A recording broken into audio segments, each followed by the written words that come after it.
What's up, guys? It's Lord Botha here with another video, and Pixar has another catastrophe on their hands. And this disaster comes in the form of Elio. Yes, Elio is a movie that was being put out by Pixar that, I gotta be honest with you, I had no idea what this was or that it was even coming. I'm sure that I read at some point that this was on a list of films to be made and put out at some point during all my research for the movie industry and all that, but I had completely forgot about it, and obviously the marketing did too. And clearly it doesn't have enough eye-catchability to do anything at the box office, because this comes to us from Discussing Film, and it states that Elio had the worst box office opening for a Pixar film ever, with $21 million domestically. Now, in full, as you can see here, $21 million domestic, $14 million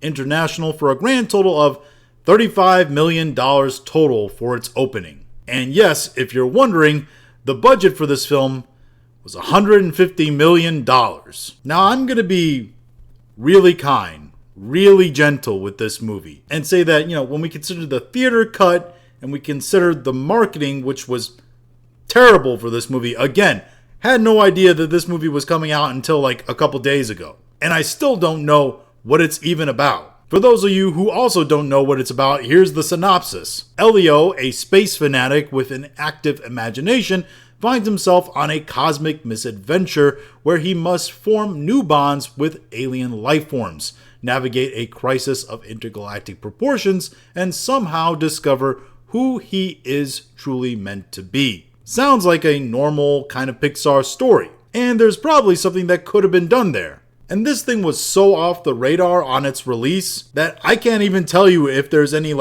woke agenda stuff in the movie, or if it's a poorly written story. The animation looks not great, but that's all I really have to go on. Hopefully that means that the marketing budget for this movie is pretty much zero, because that's what it feels like they spent on it. But it's probably not. If we're going to be super kind and say that with theater cut and with a marketing budget, the cost for this film was $210 million. This film is still not going to make that money back if it continues down this path. And I think it will, because there's not a lot of hype for this movie. Nobody knows what it's about, again. So I don't expect a lot of people to go see it. We also have Fantastic Four and Superman that are around the corner.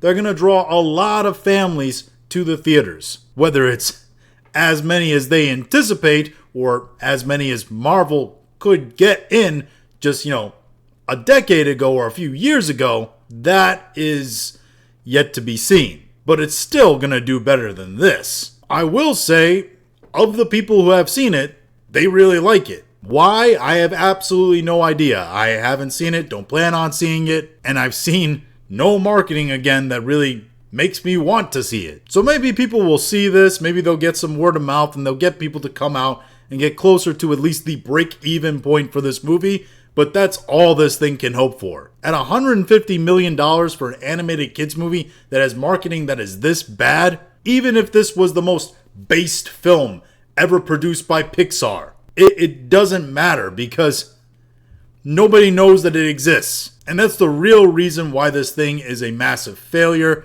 The real reason why it's going to lose money for Pixar, a company that desperately needs to not lose any more money. The good news is, maybe not for Pixar specifically, but for Disney Animation, Disney sounds like they're moving back into making more 2D animated films, which, I gotta be honest with you, I'm tired of seeing the same Frozen art style or Wreck-It Ralph art style in Disney Pixar films all the time. All their animation looks the same. It's all the same 3D stuff. And they've justified it for a very long time by saying, oh, kids, they're not interested in 2D animation anymore. They don't want to see 2D. You know what the majority of animated movies and TV shows I show my daughter is? 2D animation. And she loves it. She loves her traditional 2D, she loves her 3D as well, and she even loves her anime. Shout out to Digimon.